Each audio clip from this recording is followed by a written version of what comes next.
You understand you've broken several laws. I'll take responsibility. You're a councillor's daughter. Your actions reflect on the entire body. You know what else reflects on the council? It's citizens living on the streets, being poisoned, having to choose between a kingpin who wants to exploit them and a government that doesn't give a shit. In Arcane, the twin cities of Piltover and Zaun stand as stark opposites, one a glittering beacon of progress, the other a shadowy underbelly of neglect and despair. But beneath the surface of this visually stunning show lies a story that's deeply human, one that explores the cost of power, the weight of oppression, and the sparks of rebellion that ignite when people are pushed to their breaking point. This isn't just a story about magic and epic battles, it's a story about people flawed, desperate, and driven by their own ambitions, fears, and dreams. At its core, Arcane is a tale of political greed and its consequences. Whether it's Piltover's elites clinging to their wealth and power, or Zaun's leaders exploiting their own people in the name of independence, the show doesn't shy away from revealing how greed corrupts and destroys. From the opulent halls of Piltover's council to the polluted streets of the Undercity, the show masterfully explores these overarching themes of greed and oppression, weaving them in the politics of Arcane. It explores the ideological battles between leaders such as Vander and Silco, the slimy and self-serving corruption plaguing Piltover's council, the systemic inequality that divides the twin cities, and finally the revolutionary spirit that arises from this unyielding oppression. Arcane is a testament of Riot Studios' masterful storytelling, repurposing its source material storylines into a narrative that makes both the game and its politics resonate with an even wider audience. As with the release of Spider-Man Into the Spider-Verse 3 years prior, the show's creators have proven once again that animation holds limitless possibilities, not just to entertain, but to challenge, inspire, and remind us of the enduring power of stories to reflect the world we live in. We lost ourselves, lost our dream. In the pursuit of great, we failed to do good. Leadership in the Undercity is defined by two conflicting ideologies, one of cautious diplomacy and another of radical defiance. Vander, having witnessed the devastating cost of revolution, embraces vigilance and seeks to appease Piltover to protect his people. In contrast, Silco, hardened by betrayal, adopts a more aggressive and confrontational approach, believing that fear and force are the only means to achieve true independence. Zaun, Piltover's sister city, is illustrated as being deeply fragmented politically, being composed of various gangs and factions, obeying no particular unified leadership. These turf wars have to stop. Topside is the real enemy. Our best shot is to put aside these petty squabbles and join forces. Though officially governed by Piltover, in reality the city-state's control lies in the hands of the Cambarans, a loose coalition of landlords, factory owners, crime bosses, and corporate tycoons. They utilize their wealth and brutality to maintain control over Zaun and secure their interests in the Undercity. The Cambarans, including figures such as Silco, Finn, Rennie, Smeech, Cross, and Margot, exert significant influence over Zaun's political and economic landscape. However, rather than showcasing this collective power structure in depth, Arcane narrows its lens to the power struggle between Vander and Silco. From the very start of the show, Vander is portrayed as a former revolutionary who has buried his violent past in a desperate effort to protect his people. Indeed, in the pilot, we can see Vander dropping his gauntlets in order to shield Vi and Powder from the horrors of the confrontation between Piltover and the Undercity. From this moment onward, after losing so much in the battle, including Vi and Powder's parents, Vander adopts a more pacifist approach, one that reflects his current philosophy. Indeed, as he later tells Vi, leadership, in his view, hinges on the idea that before choosing to fight, one must be aware of and accept the inevitable loss that comes hand in hand with war. I was angry, just like you. I led us across this bridge, thinking things could change. I know you want to hurt the topsiders for what they've done to us, but who are you willing to lose? Milo? Clagger? Powder? Nobody wins in war, Vi. Thus, having already lost so much and unwilling to lose all that remains, Vander refuses to take on a more proactive and confrontational approach when it comes to Piltover's harassment and oppression of his people, opting instead to try and negotiate with Grayson in the hopes of maintaining the status quo, no matter how unfair to the lanes it sometimes may be. Though he is obviously respected and even feared because of his sheer strength and ferociousness on the battlefield, Vander's authority is often challenged openly both by the lanes and his own adoptive children. We've got the numbers to beat them. We crossed that bridge once before. We all know how that ended. This will blow over. The Vander I knew wouldn't be afraid to fight. Do I look afraid? No, you look weak. However, Vander knows that any harm caused to Piltover by the Undercity would result in dire consequences and increasingly violent repression from the enforcers. Those kids look up to you. When people look up to you, you don't get to be selfish. We make ourselves a problem for Piltover, and they will send the enforcers.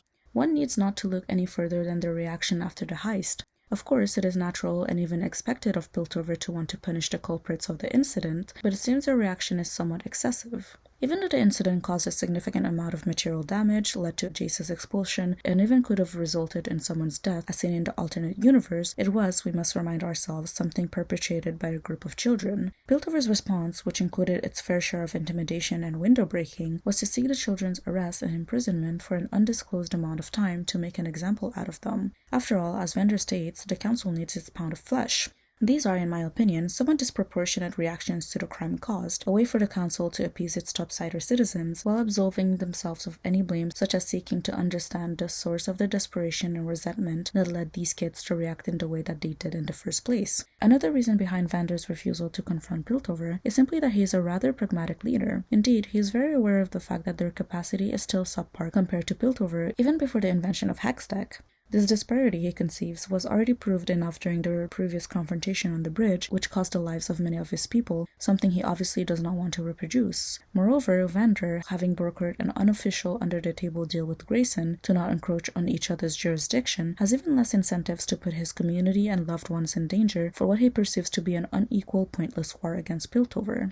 Vander, through experience, knows that war is a game that everyone comes out of as losers. Sure, one side may be declared victorious, but it is often after suffering many losses and destruction. It is this guilt and sense of responsibility which later pushes him to volunteer himself to the enforcers so as to not only protect his children, but also to try and maintain the fragile accord and peace he negotiated with Grayson. It is also this agreement between the two that makes Grayson visibly hesitant to arrest Vander.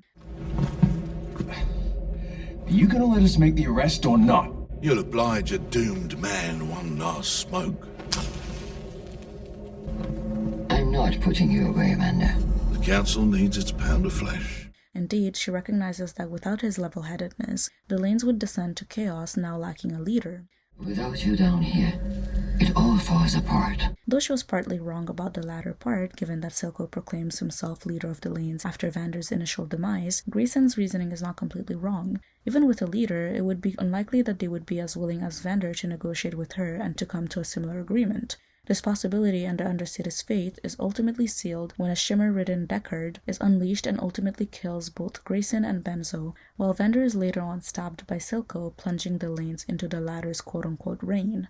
Silco, unlike Vander, embraces a philosophy rooted in the belief that violence and intimidation are the only viable means to achieve the Undercity's independence. While Vander believed in pragmatism, negotiation, and maintaining a delicate peace with Piltover, Silco perceived these methods as futile. I hated you, but you kept my respect until you made peace with them after everything we suffered. I had no choice. From his perspective, the topsiders will never willingly grant them their equality or autonomy. Jace has brokered a peace with Silco in exchange for the Undercity's independence. What?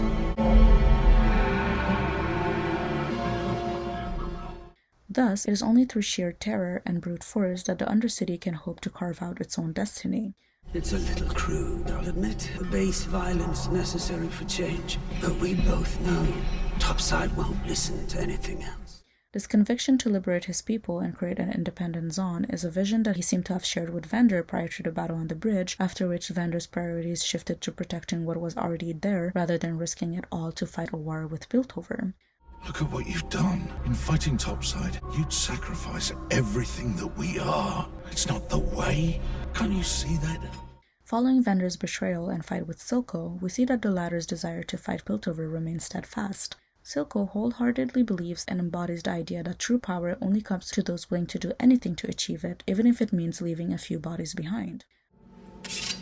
I'd like to let you in on a very important secret I learned when I was about your age, boy. You see, power doesn't come to those who are born strongest, or fastest, or smartest. It comes to those who will do anything to achieve it. It is, however, important to mention that Silco himself does not necessarily see war as the only option to bring freedom to the Undercity. Indeed, when Vander warns him that even his shimmer-induced monsters will never be enough to win a battle against Piltover, Silco dismisses the notion of full-scale war, insisting that his objective is not to defeat Piltover outright, but rather to instill enough fear to keep them at bay. The only way to defeat a superior enemy is to stop at nothing, to become what they fear. Even with your monsters, You won't win a war against Piltover. I don't have to. I just need to scare them. They won't dare set foot in the underground again. For him, fear is the currency of power, and he seeks to obtain it by demonstrating that the Undercity is no longer a collection of subjugated criminals, but a force to be reckoned with. Despite his brutality, Silco's motivations stem from a genuine resentment toward the injustices inflicted upon the Undercity and a desire to escape an oppressive regime. Piltover has long denied Zaun's people opportunities, relegating them to a life of hardship while reaping the benefits of their labor. Silco channels this resentment into his vision, believing that only by uniting under his leadership can the Undercity break free from its chains. However, his methods are extreme, relying on coercion, fear, and even sacrifice, something that is exemplified in his callous response to Rennie's grief when he tells her that her son died for their cause, expecting her to accept it as a necessary collateral damage. We all mourn the loss of your son. At least we have the solace of knowing he died fighting for our cause. Help her with the body.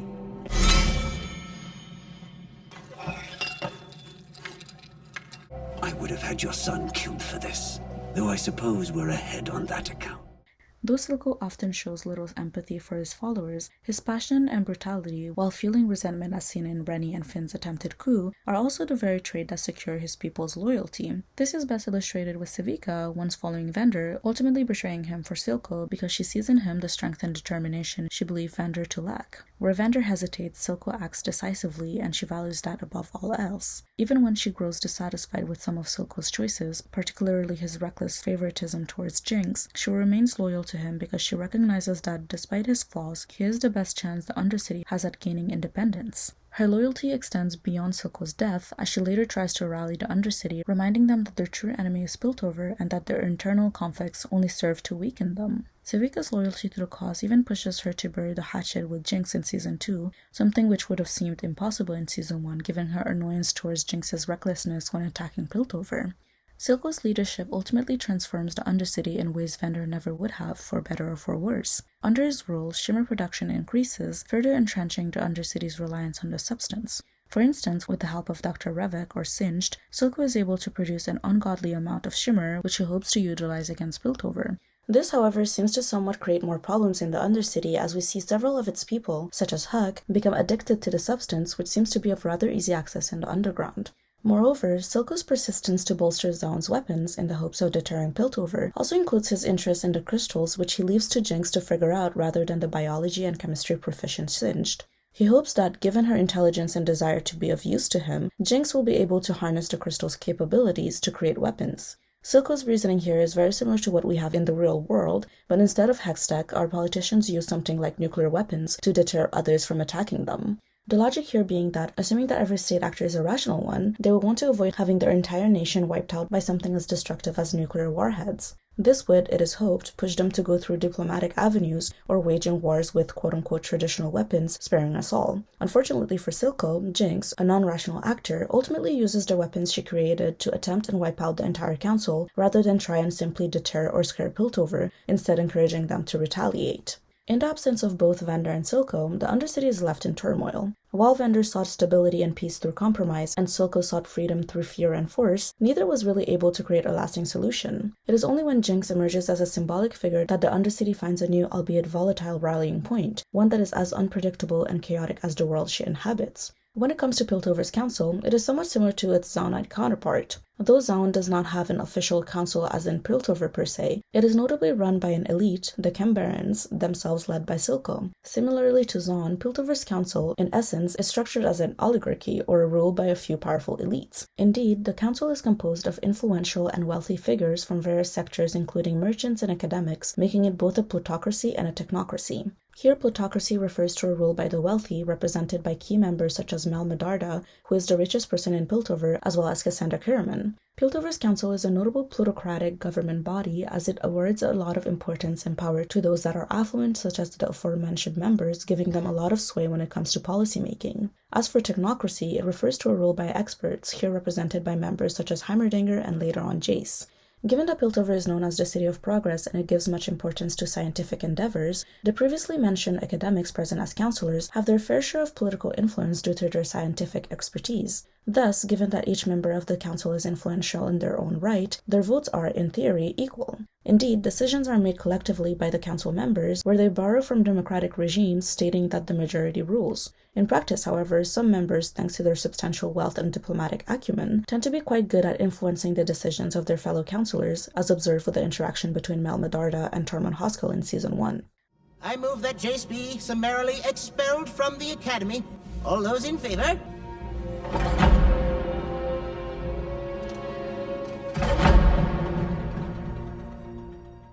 Additionally, the academic sway also seems to not be as important as that of the wealthier members, as exemplified by the ousting of someone as prominent as Heimerdinger, who has held his seat since the inception of Piltover. I believe it's time we gave the beloved founder of our city a well-deserved retirement.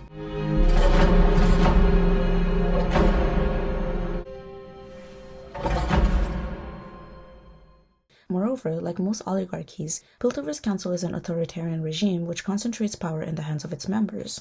Indeed, the council's decisions are made without the public, meaning that they are not held accountable by ordinary citizens, whether it be in Piltover and especially not in Zaun. This means that the members can virtually ignore most of their citizens' demands, as is the case with Zaunites, and focus on asserting their influence in the voting process to protect their own economic interests, which, as we will see in a bit, they do through much corruption. This disregard for their citizens is especially apparent when Jace proposes to close the Hex Gates to prevent the Undercity from acquiring any leverage because of the crystal stolen by Jinx. Jace makes his proposition in the hopes of protecting the safety of those in Piltover, something that many members of the council seem to oppose. I have come before you to recommend that we suspend all Hex-Tech operations until the situation is resolved. Have you lost your mind? The Hex Gates must remain open. Shouldn't the safety of Piltover be our first priority? Without the Hex Gates, my goods cannot reach foreign markets till winter. Am I to tell the Noxians their next shipment of wine will be vinegar? Indeed, though concerned with keeping Piltover's people satisfied as to not have similar dissent from them as they do from Zaunites, Councillors Hoskell and Shula both categorically refuse to close the Hex Gates as it would affect the commercial flow which relies on them. Though they frame it as being for the benefit of Piltover, stating that it would put their denizens' livelihoods in danger, it is actually because it would put their personal fortune in jeopardy. This effectively means that they're putting their commercial gains above the safety of their people. By the end of the show, the council is no longer as we first saw it. It now includes about 7 members, this time including Zaun, as we see Sevika occupy one of the seats. Though I might be wrong, this may signify somewhat of a representative, if not democratic, inkling, as Sevika and the other members would be representing their people and would hopefully be accountable to them. While the Undercity's fragmented governance and the power struggle between Vander and Silco reveal the consequences of oppression and resistance, Piltover's council presents a more polished yet equally corrupt system. Whereas Zaun's leaders rely on brute force and fear, Piltover's elite wield power through manipulation, bribery, and self-interest. Corruption is the common thread biting both cities, shaping their governance and perpetuating inequality. From Marcus's coerced allegiance to Silco to Mel Medarda's calculated political maneuvers, ARCANE exposes how power, whether it be in the Undercity or the City of Progress, is often rooted in dishonesty and greed. As the story unfolds, it becomes clear that both cities are built on systems that prioritize the few at the expense of the many. Corruption and bribery are deeply embedded in the power structures of ARCANE, affecting both Piltover and the Undercity. Political maneuvering, personal greed, and fear dictate the decisions of key characters, revealing a world where wealth and influence determine governance more so than justice or morality. The actions of characters such as Mel Medarda, Marcus, or even Jace demonstrate how corruption infiltrates every level of leadership. Before highlighting examples of corruption and bribery in Piltover and Zaun, it is important to remind ourselves of what they mean. Corruption refers to the dishonest or fraudulent conduct by those in power. It usually comes hand in hand with bribery, the latter being the incentive to go through with the former. Indeed, without monetary motivation, it is usually quite difficult to embroil someone in corrupt activities. The first examples of such corruption is observed with Marcus and Silco's characters. Marcus, a simple enforcer until Grayson's death, is the epitome of a coward wanting to be a hero. Though he does not seem to agree with Silco on multiple occasions, he continues to be a kind of inside agent for him. This is first illustrated when he yells his frustration to Silco when the latter releases a shimmer-enhanced Deckard, who ends up killing both Grayson and Benzo. Stubborn to the end. What the hell have you done? This wasn't the deal! Deal's changed. Though we see the enforcer throw away the pouch of coins shoved to him by Silco, we see that he remains under his thumb beyond the end of Act 1. This not only has to do with the obvious monetary gains and a desire for continued wealth and privilege provided to him by Silco, but also because of the threats the latter directs towards Ren, his daughter. When it comes to privileges, though I might have been wrong, it is implied that Silco may have helped Marcus become sheriff. In episode 5 of the first season, Silco reminds Marcus of their shared accomplishments, gesturing to his badge after the enforcer expresses his frustration over Silco's inability to control Jinx's attacks. I lost 6 officers! 6! Arresting her would be doing you a favor. What if I'm not interested in playing along? We've accomplished a lot together, Marcus. Sheriff. And there is more yet to achieve. This goes to suggest that Silco's influence was quite instrumental in Marcus's promotion. Silco likely secured Marcus's promotion by supplying him with the names and locations of those responsible for the explosion, enabling the enforcer to make arrests that elevated him to the role of sheriff upon Grayson's death. First time I've been invited to the lanes. It better be worth my time. You carry your chin so high you fail to see the opportunity below. You're looking for 4 children. What about it? Now, don't look so concerned. I'm about to make your day. Additionally, Marcus is also somewhat stuck in his partnership with Silco. On the one hand, this is because he can't really turn Silco into his superiors, here being the council, without outing his own corrupt dealings, and on the other because of his daughter. Indeed, later on in Season 1, we see Silco and his cronies in Ren's room as a way to show him the power they wield and incentivize him to continue working with them. You remember our old friend Vi, don't you? Her father went on a long trip, and Daddy here assured me that she left with him. But it seems she never made it. Isn't that sad? Could you imagine being separated from your father? Thus, with both financial incentives and the threat to his survival compelling him, Marcus continues to collaborate with Silco. One of his most significant actions on behalf of Silco is framing the firelights for the arson during Progress Day, which was in reality Jinx's doing. Marcus's fate serves as a grim reminder of the inescapable nature of corruption. His ambition and greed initially led him down this path, but in the end, his dependence on Silco turned him into a disposable pawn. Nor is corruption more rampant than in Piltover and its council, however. Indeed, though Marcus represents a good example of the entrapment caused by corruption, the Medardas, and in particular Mel, showcase how, when wielded expertly, it can further one's goals with minimal pushback. Beginning with the matriarch, Ambessa's unleashing of the Noxian army after the second terror attack during the memorial was never about protecting Piltover. Ambessa, it is clear, does not care for the so-called City of Progress beyond its scientific prowess and the Hextech's potential as a weapon. Her intervention was not an act of altruism, but a calculated move to grab the image of a protector, a hero, someone Piltover's elite could trust. This in turn served a far greater purpose, that of advancing her agenda of war against the Undercity and pushing for the militarization of Hextech, a development she ultimately requires to combat the Black Rose. We're in trouble, Mel.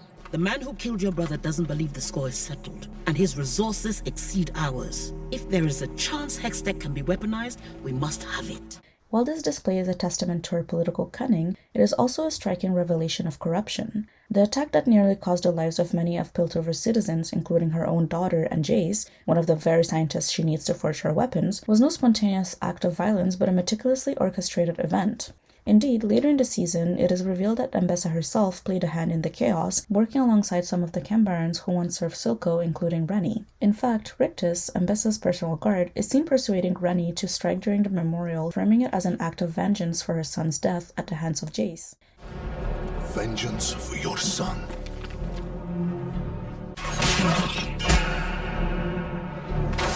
By manufacturing a crisis and presenting herself as the solution, Ambessa ensured that Piltover's elite would have little choice but to embrace her vision of war. This was not just corruption, this was manipulation in its purest form, a ruthless exploitation of fear and chaos to tighten her grip on power, proving that in Piltover, those who control the narrative control the city itself. When it comes to Mel, it is evident that she has also inherited her mother's cunning nature. Even though all council members have an equal voting power, she is very aware of the necessity to manipulate her fellow councillors to protect her personal interests, which is something she does through incredibly calculated persuasion, quiet manipulation, and an understanding of Piltover's inner political landscape. This is first observed when she chooses, with Elora's help, a children's toy to give Councillor Tormund Hoskell as a birthday present. This one. That's a child's toy. Good. Not only does this serve to tell the viewer how smart Mel is, it also shows us how simple-minded Hoskell truly is. Indeed, we see Hoskell playing with that same toy over the course of several days, though it is a simple children's toy. For your birthday, Counselor.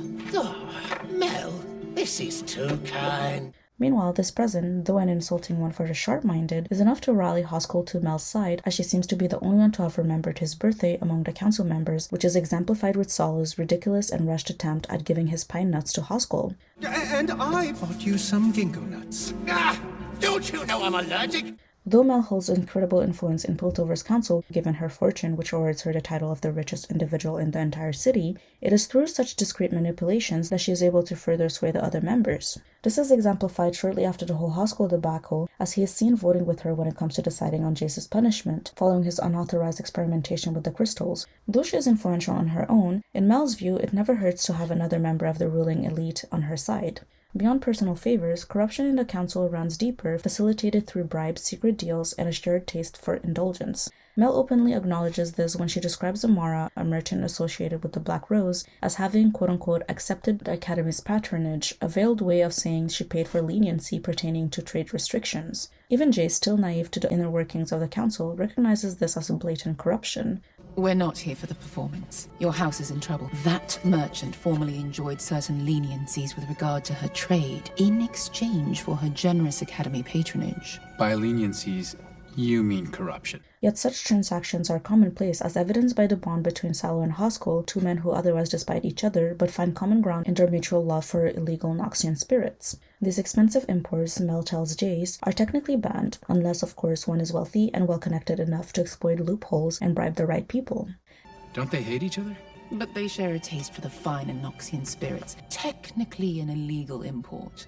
This unspoken rule of privilege becomes an obstacle when Jace, in an attempt to prevent further attacks from the Undercity, proposes to tighten the security at the Hex Gates to protect Piltover's crystals from falling into the wrong hands. Mel immediately warns him that by doing so, he has placed a target on his back.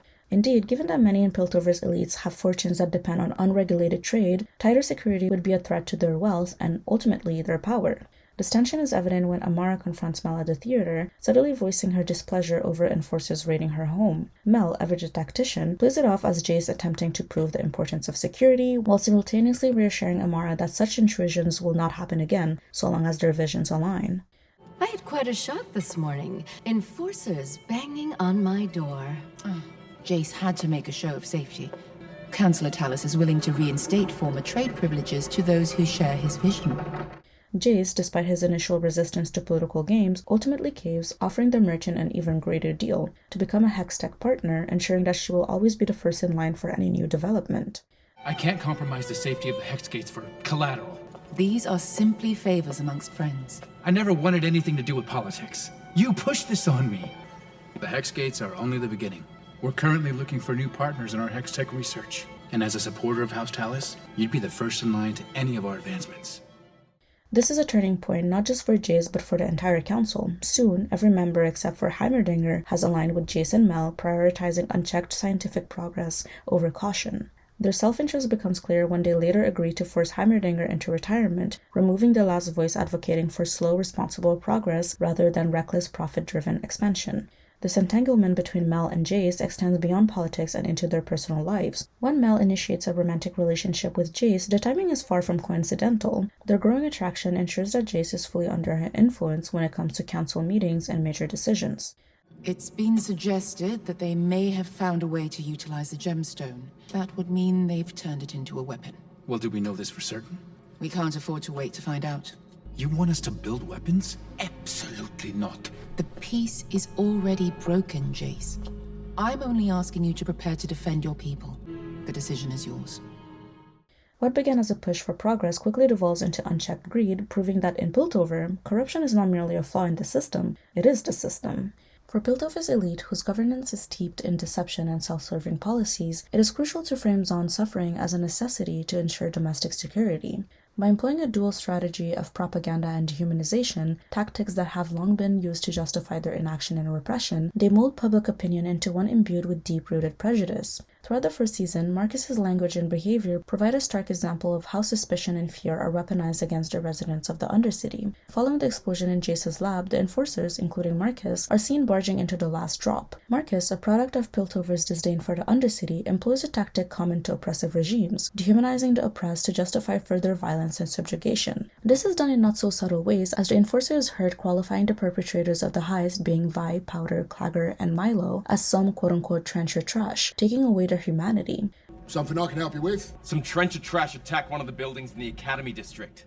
His prejudice also seeps through when talking to Vander, as he shows the deep suspicion he has towards Zaun. Indeed, he groups all Zaunites together when he tells Vander that they think they're standing for something, but the topside knows that there is a crime behind every coin that passes through the Undercity. This effectively reduces the Undercity's efforts to advocate for themselves to mere petty crimes rather than acts of bravery as they perceive them to be. By accusing them all of being criminals participating in a quote dirty economy, Marcus fails to recognize the role of Piltover in creating the very dynamic which allows him to show such disdain towards the underground. His self-importance clouds his judgment, preventing him from realizing that the underground is largely the consequence of his government's own failures. By suspecting and blaming the Undercity for their crimes, Marcus not only relegates them to an inferior position to Piltover, but also illustrates the deep division between the twin cities. By demonizing a certain population, either through blame or suspicion, an oppressive government can dehumanize them, hoping to desensitize their constituents to future atrocities they may commit, while framing it as an us versus them issue. This is what Panam does to the districts, and what Piltover does to the Undercity. In doing so, they justify oppression as necessary to maintain order, turning cruelty into a civic duty.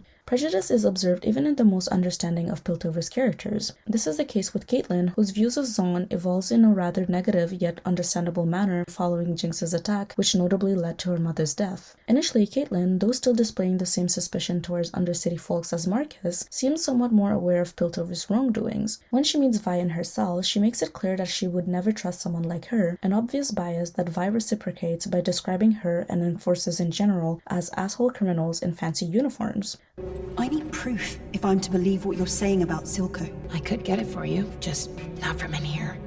In what mad world would I trust someone like you? You enforcers are all the same, just asshole criminals in fancy uniforms. You know what? Find Silco yourself. Caitlin's prejudice in this scene likely stems from her education, which portrays the Undercity as a seedy, crime-ridden place, an idea reinforced by Jinx's attacks on her city. Similarly, Vi's disdain for Caitlin originates from her own experiences with enforcers, beginning with her parents' death and culminating in her imprisonment. Their mutual distrust is quite understandable on either side, having been socialized to learn to fear and despise each other. Despite this distrust, however, Caitlin seems more open-minded when it comes to the Undercity, or at least Vi, than Marcus was. In episode 6, we see that Vi is hesitant to accept any help from Caitlin, refusing assistance when the Karaman heir tries to tend to her injuries. I know you have your reservations about me. This only works if we can trust each other. You topsiders always find a way to screw us. We aren't monsters, you know. We're people, just like you. Despite it all, I can tell. You have a good heart. I bring up this scene because it ends with Caitlin reminding her that they are both people and not monsters, further revealing her surprising amiability when it comes to Zaunites. This compassion and open-mindedness are something she probably inherited from her mother, whose considerable contributions for the underground will be discussed later on. It goes to reveal that despite her own preconceptions, Caitlin, at least prior to her mother's death, was quite compassionate to Zaunites and understanding of their plight, something she, and to an extent her mother, clearly demonstrate when Caitlin tries to present her findings with Vi to the council, hoping to stop Silco's cycle of violence. This compassion is however virtually erased when we begin season 2 as Caitlin loses her mother to Jinx's council attack. In the wake of this tragedy, Mel instructs Jace to visit Caitlin, recognizing that despite her strong appearance, she is clearly grieving her mother. During their conversation, Caitlin shocks Jace by declaring that she hates Jinx's laugh so much she wishes to rip it off, a sentiment that is uncharacteristic of her normally measured nature.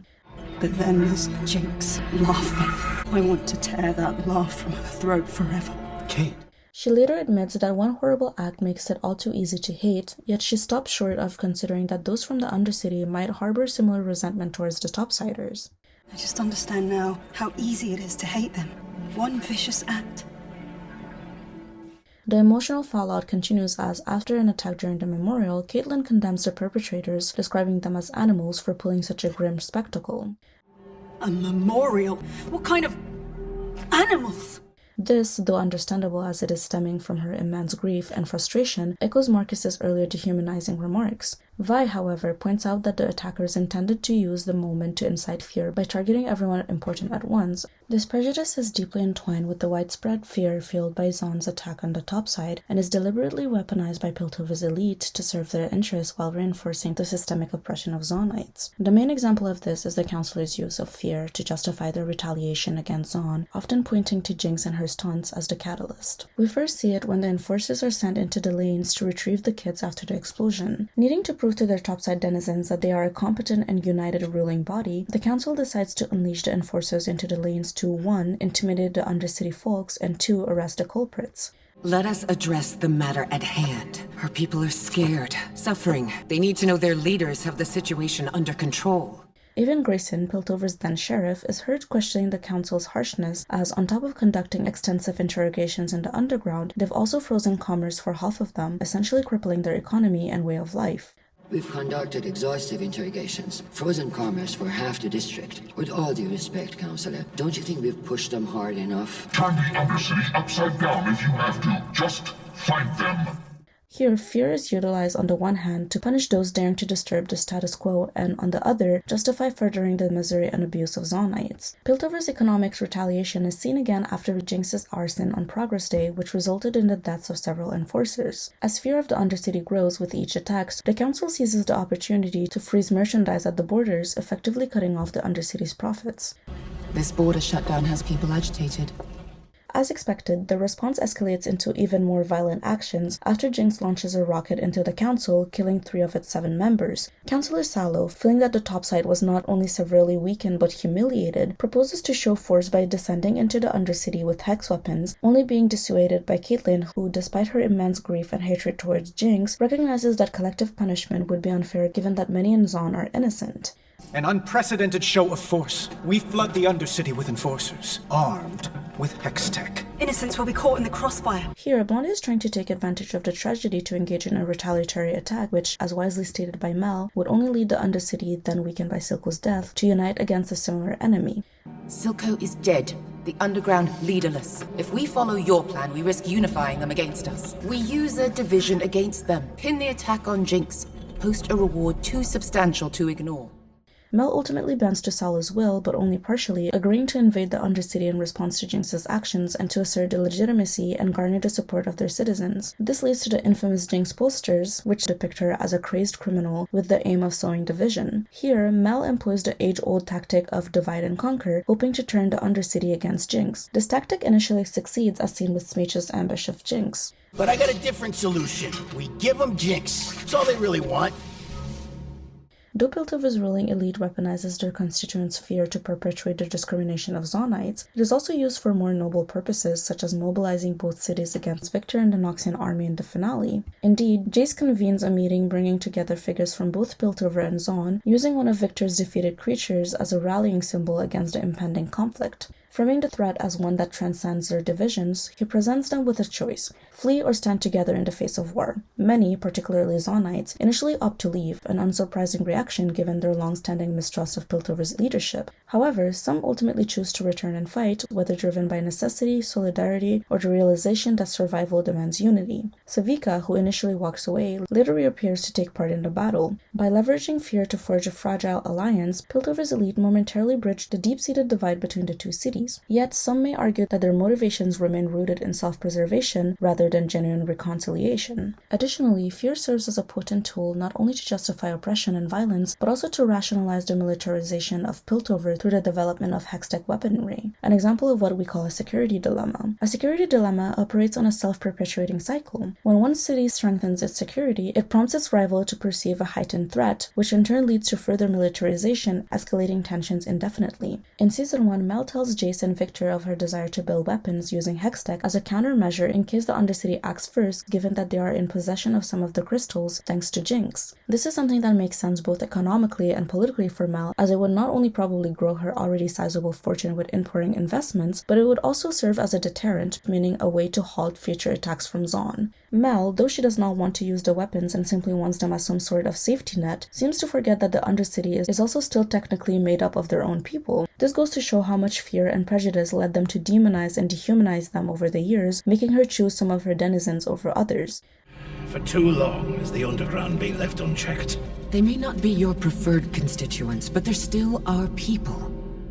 I do, however, believe that Mel still abides by her earlier words. Learning from her brother that war is a failure of statecraft, Mel's decision to encourage the creation of hextech weapons can be argued to be for peace, as it would ideally create the aforementioned deterrence if dealing with irrational leadership in Zaun. Similarly to her daughter, Ambessa is in pursuit of weapons, but this time to confront the Black Rose. Ambessa, believed to have been stripped of all her holdings according to Elora, is not so much interested in piltover as she is about the Hextech's potential of being weaponized. Her desperation, born of her conflict with the Black Rose after hiding Mel from them and deceiving them, pushes her to paint Zaun as a violent city in the hopes of weaponizing Hextech. For instance, after killing Amara in her room, Ambessa sows unease in Piltover, stating that she was killed by 2 people from Zaun, absolving herself of any repercussions. Yesterday, I met with your guild merchant Amara, when 2 Zaunite assassins fell upon us. I tried to save her, but the blade pierced her heart. By categorizing Zaunites as inherently violent, Ambessa utilizes the martial race theory in a way to create further divisions between the Twin Cities. The theory refers to the British Empire's disturbing and discriminatory categorization of certain groups in India as being more likely to inflict violence. Her warnings, fueled solely by prejudice and rumors of the other's potential first move, instills a sense of urgency that pushes Piltover to act on their own terms rather than wait to be attacked. Ambessa constantly reminds the elites of the incidents in the council and during the memorial which she secretly helped cause. By playing on their emotions and trauma, Ambessa pushes Piltover to meet wrath with wrath. She ultimately declares martial law and appoints Caitlyn as general, believing that she can be manipulated and turned into a puppet while bringing legitimacy to her cause given her lineage. This constant terror is also wielded by some characters in the Undercity to further their own incentives, however. For instance, when they attack Piltover during the memorial, Rennie and the other camp barons state that they wish to make Piltover feel constantly on edge, the same anxiety inflicted to them by years of enforcer patrols and indiscriminate violence.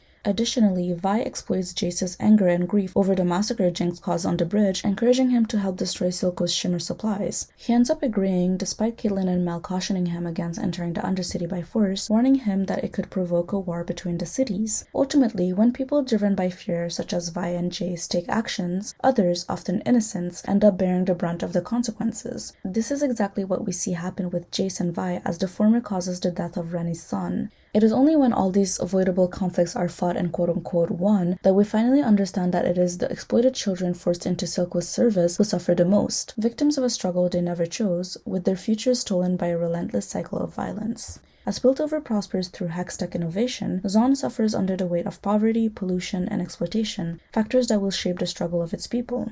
When it comes to economic and social disparity, the Twin Cities serve as a perfect example of how technological progress and scientific innovation in one city can coexist with abject survivalism in the other. A powerful opening moment is encapsulated in the song that Powder sings in the first episode.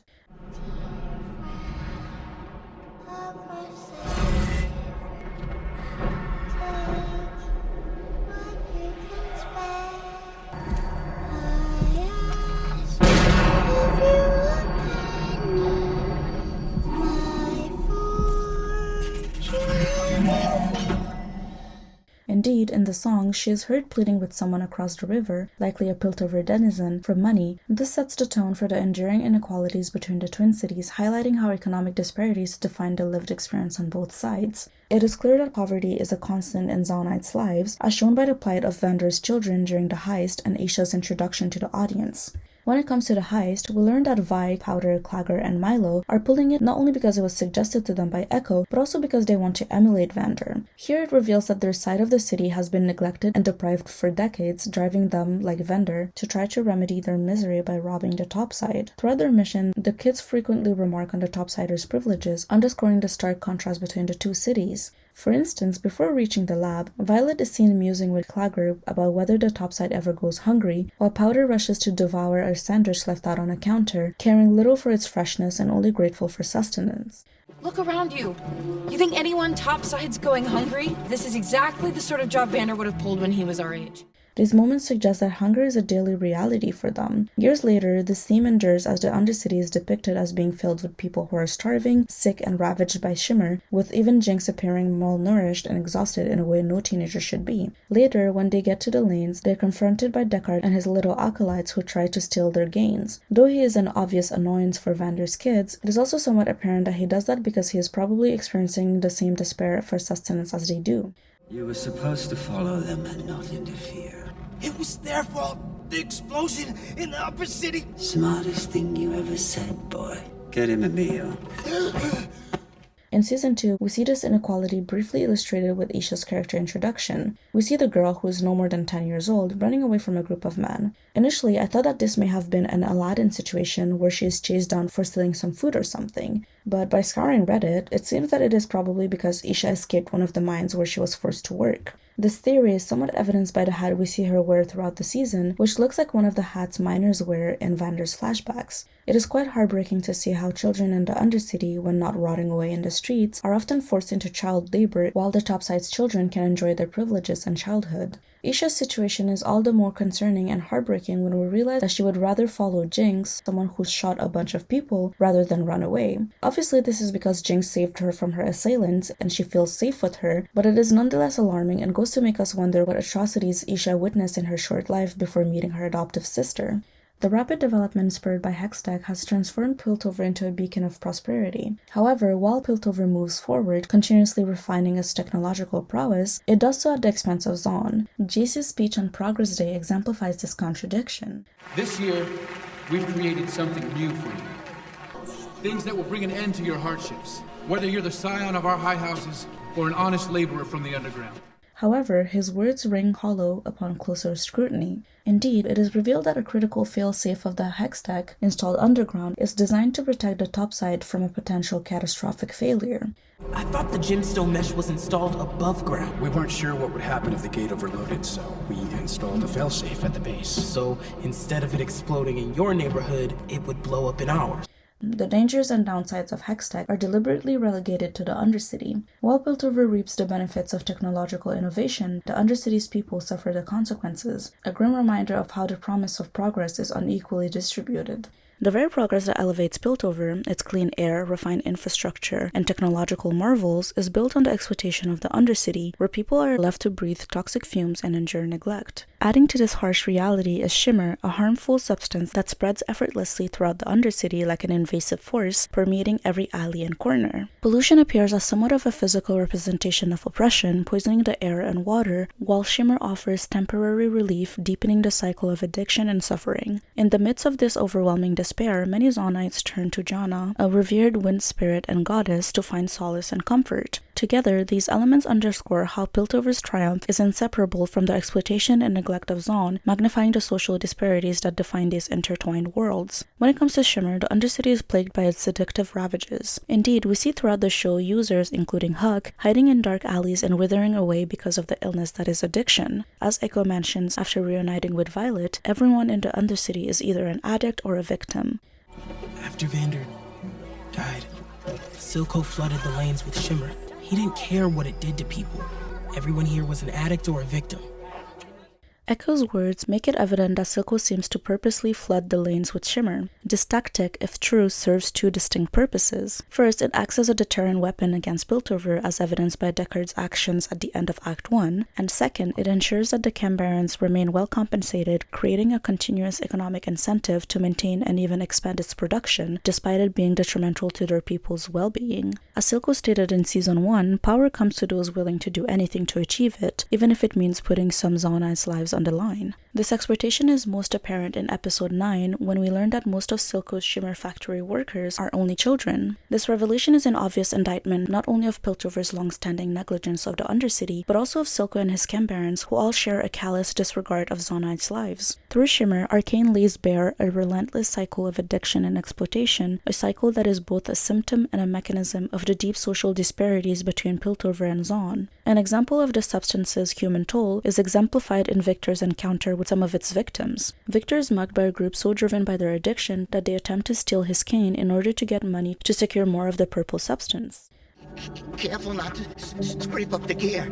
Won't sell as well. Nothing personal, friend. We just got needs we can't ignore.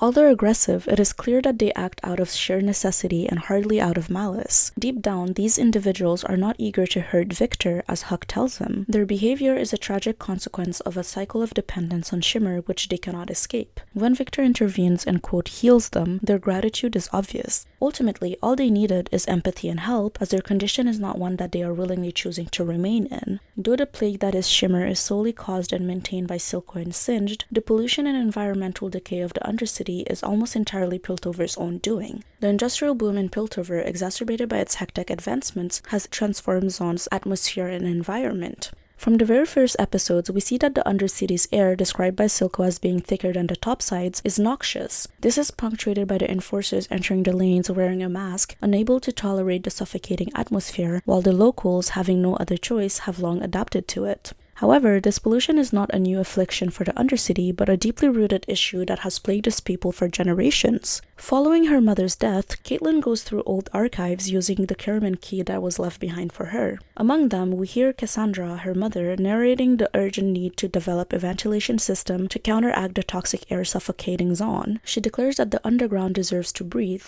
The rise of industry and emissions has led to the air becoming increasingly toxic.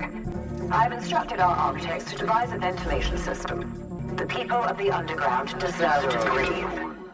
This moment highlights a bitter truth. The most fundamental human necessity, clean air, arguably more vital than food or sleep, is systematically denied to Zaun's people in service of Piltover's progress. Though it is believed to be Cassandra Karaman's ventilation system which has contributed to cleaning up the Undercity's air, many Zaunite legends attribute it to the goddess Janna instead. And who can blame them? After enduring so much suffering at Piltover's hands, the people of Zaun struggle to see good in those who govern them, instead turning to faith and legend. As Jinx remarks to Vi in Janna's temple, the goddess's legend is born from desperation.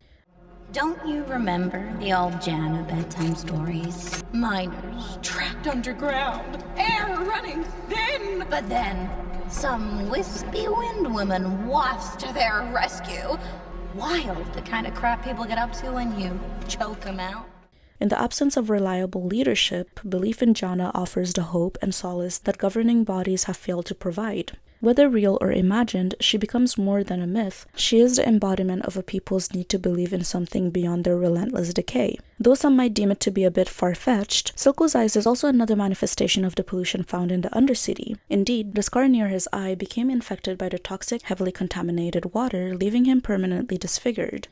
Can you imagine what it's like when your blood mixes with the filth and the river toxins eat through your nerves? While his fight with Vander was the focal point of this moment, the lasting damage from the water speaks volume about Piltover's neglect of Zaun, where bodies of water are so toxic they cause permanent harm, while the topside enjoys an abundance of fountains and clean water. Victor's tragic fate further illustrates the human cost of this neglect. According to Jace, Victor is slowly dying due to the toxic fumes seeping from the fissures where he grew up. The polluted air and the deliberate spread of shimmer all serve as a constant reminder that the prosperity of one city comes at a dire cost to the other, a cost paid in the suffering of its people.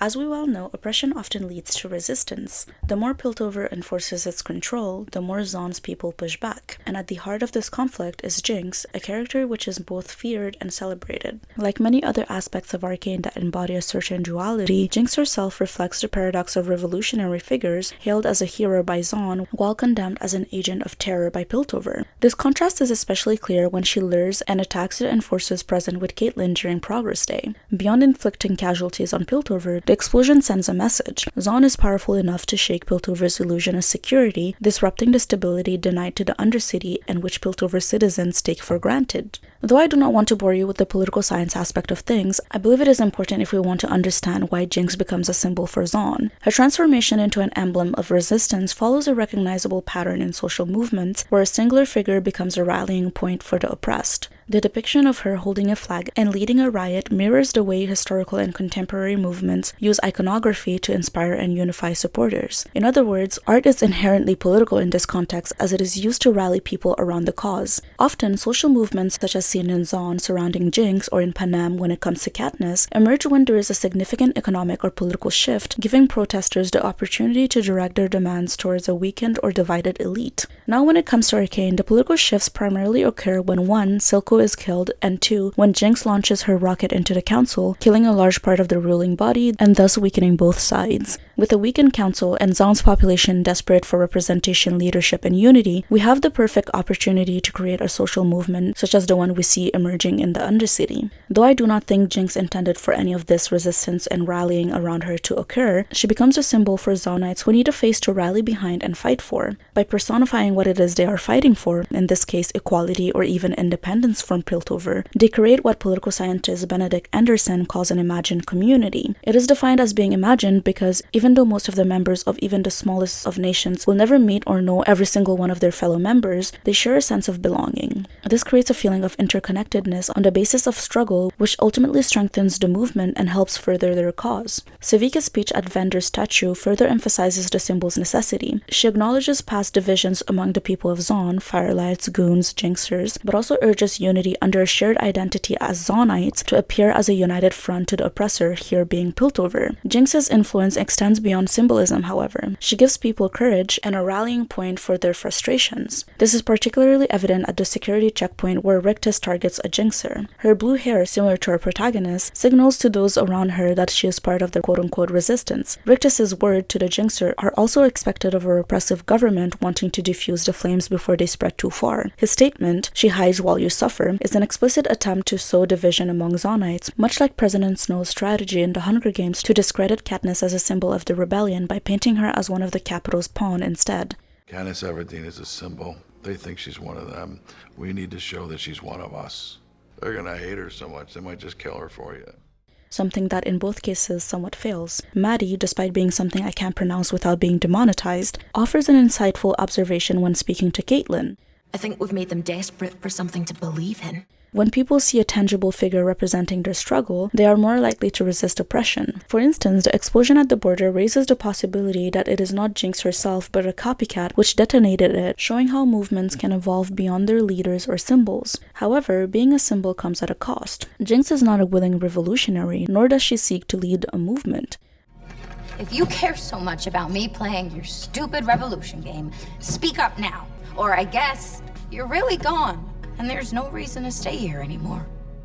The growing legend of her name and image is something she cannot control, and it is clear she struggles with the weight of that expectation. When one of the characters touches her shoulder in admiration, her hesitation reveals a deep internal conflict. She craves recognition, but the burden of being a symbol is something else entirely. Jinx may have ignited the flames of rebellion, but in the end, she is not the one who will shape its future. Zaun will. From the opulent halls of Piltover's council to the shadowed alleyways of Zaun, we see the machinery of power at work. Piltover cloaks its authority in progress and civility, yet beneath its polished surface, it is a city ruled by wealth, where justice is a privilege for the elite and governance is a game played by those with the most to gain. Zaun, on the other hand, is a city that breathes in the fumes of oppression and exhales defiance. While Vander sought peace through compromise and Silco sought freedom through fear, their daughter, Jinx, whether she intended to or not, became a rallying cry for the Undercity's liberation. Through Hextech, Arcane paints a cruel irony, that technology, meant to uplift people, instead widens the gap between rich and poor. Piltover hoards its progress while forcing Zaun to bear the consequences of its experiments. The polluted air, the shimmer epidemic, the bodies left in the wake of scientific advancement, these are not accidents. They are the price of a world that sees some as worthy of salvation and others as disposable. This deep divide is hauntingly encapsulated by a single recurring melody, a song first sung by Powder at the very beginning and later mournfully hummed by Vi in the finale.